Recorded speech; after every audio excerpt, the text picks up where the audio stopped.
ಈ 18ರ ವಯಸ್ಸಲ್ಲಿ ನಾನ್ ಬಡವ ಅಂತೀಯಾ, ಇದರಲ್ಲಿ ನಿನ್ನ ಯಾವುದೇ ತಪ್ಪಿಲ್ಲ.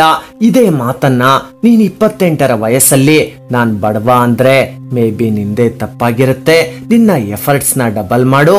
ರಾಜನಾಗ್ಬೇಕು ಅನ್ನೋ ಆಸೆ ಇದ್ರೆ ಗುಲಾಮನ ತರ ಕೆಲಸ ಮಾಡೋದನ್ನ ಕಲಿ, ಮಾಡಿ ತೋರ್ಸು.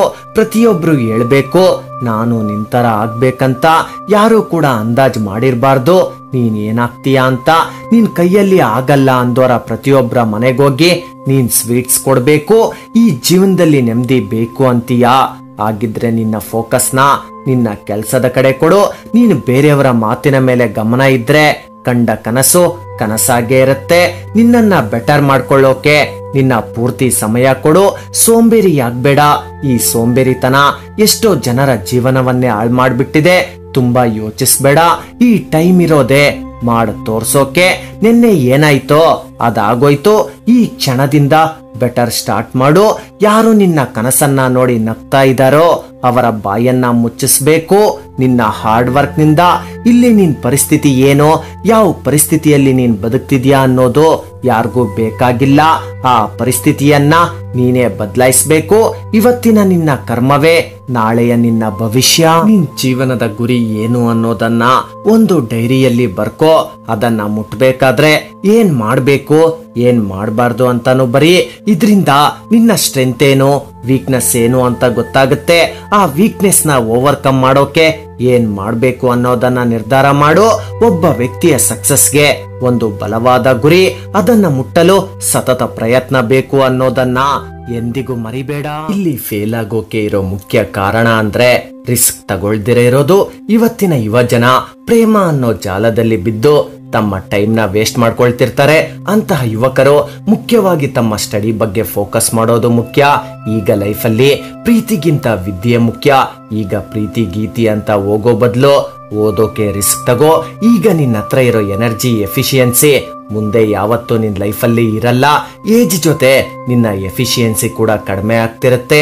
ಈಗ ನಿನ್ನ ಮೈಂಡ್ ಎಷ್ಟು ಶಾರ್ಪ್ ಆಗಿ ಕೆಲಸ ಮಾಡ್ತಿದ್ಯೋ ಅಷ್ಟೇ ಶಾರ್ಪ್ ಆಗಿ ಮುಂದೆ ಇರಲ್ಲ. ಅದಕ್ಕೆ ಈ ಟೆಂಪರರಿ ಲವ್ ಒಳಗೆ ಬೀಳದೆ ನಿನ್ನ ಟೈಮ್ ನ ಮೊಬೈಲ್ ವಾಟ್ಸಪ್ ನಲ್ಲಿ ವೇಸ್ಟ್ ಮಾಡದೆ ನೀನು ನಿನ್ನ ಪ್ರಯತ್ನದ ಕಡೆ ಗಮನ ಕೊಡು. ನಿನ್ನ ಟೈಮ್, ನಿನ್ನ ದುಡ್ಡು, ನಿನ್ನ ತಂದೆ ತಾಯಿಯ ವಿಶ್ವಾಸ ಎಲ್ಲವನ್ನ ಎಂತಹ ಜಾಗದಲ್ಲಿ ಇನ್ವೆಸ್ಟ್ ಮಾಡ್ಬೇಕಂದ್ರೆ ನಿನ್ನ ಏಜ್ ಜೊತೆ ಲೈಫ್ ಲಾಂಗ್ ಇರಬೇಕು.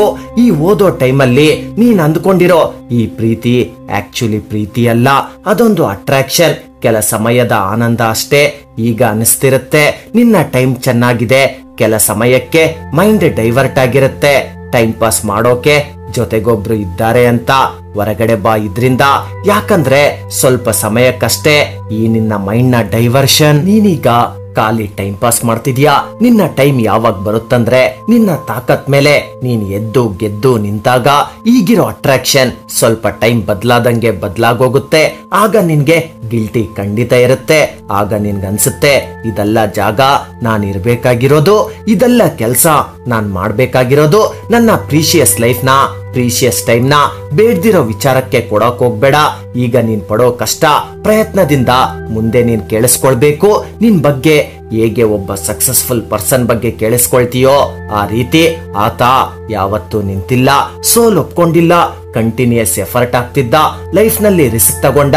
ಲೈಫ್ ನಲ್ಲಿ ಸಕ್ಸಸ್ ಆಗೋಕೆ, ತನ್ನ ಲೈಫ್ ನ ಒಬ್ಬಂಟಿಯಾಗಿ ನಡ್ಸೋಕೆ, ಒಂಟಿಯಾಗಿ ಗೆಲ್ಲೋಕೆ ತನ್ನ ತಾಕತ್ತನ್ನ ಟೈಮ್ ನ ಸರಿಯಾದ ಟೈಮಲ್ಲಿ ಸರಿಯಾದ ಜಾಗದಲ್ಲಿ ತನ್ನ ಕನಸಿಗೋಸ್ಕರ ಇನ್ವೆಸ್ಟ್ ಮಾಡ್ದ ಅಂತ ಹೇಳ್ಬೇಕು. ನೀನು ನಿನ್ನ ಡ್ರೀಮ್ಸ್ ಗೋಸ್ಕರ ಬದುಕು. ಅದ್ಬಿಟ್ಟು ಪ್ರೀತಿ ಅನ್ನೋ ಪಂಜರದಲ್ಲಿ ಸಿಕ್ಕಾಕೊಳ್ಬೇಡ. ಎಲ್ಲಿವರೆಗೂ ನಿನ್ನ ಟೈಮ್ ನ ನಿನ್ಗೋಸ್ಕರ ನಿನ್ನ ಕನಸಿಗೋಸ್ಕರ ಕೊಡಲ್ವೋ ಅಲ್ಲಿವರೆಗೂ ನಿನ್ ಲೈಫಲ್ಲಿ ಏನೂ ಬದಲಾಗಲ್ಲ. ಕೆಲವರು ನಿನ್ ಲೈಫಲ್ಲಿ ಬರ್ತಾರೆ ಹೋಗ್ತಾರೆ, ಅಂತವ್ರು ನಿನ್ನ ಲೈಫ್ ನ ಟೈಮ್ ನ ವೇಸ್ಟ್ ಮಾಡ್ತಾರೆ. ನೀನು ನಿನ್ನ ಟೈಮ್ ನ ಈಗ ಓದೋ ವಯಸ್ಸಲ್ಲಿ ಕೇವಲ ಓದಿಗೆ ಮಾತ್ರ ಕೊಡು. ನಿನ್ನ ಎಜುಕೇಶನ್ ಕಂಪ್ಲೀಟ್ ಮಾಡ್ಕೋ. ಆ ನಂತರ ನಿನ್ ಲೈಫು ನಿನ್ನಿಷ್ಟ. ಈಗ ಓದೋ ಟೈಮ್ ಕೇವಲ ಓದೋದಷ್ಟೇ ನಿನ್ ಕೆಲಸವಾಗಿರ್ಲಿ.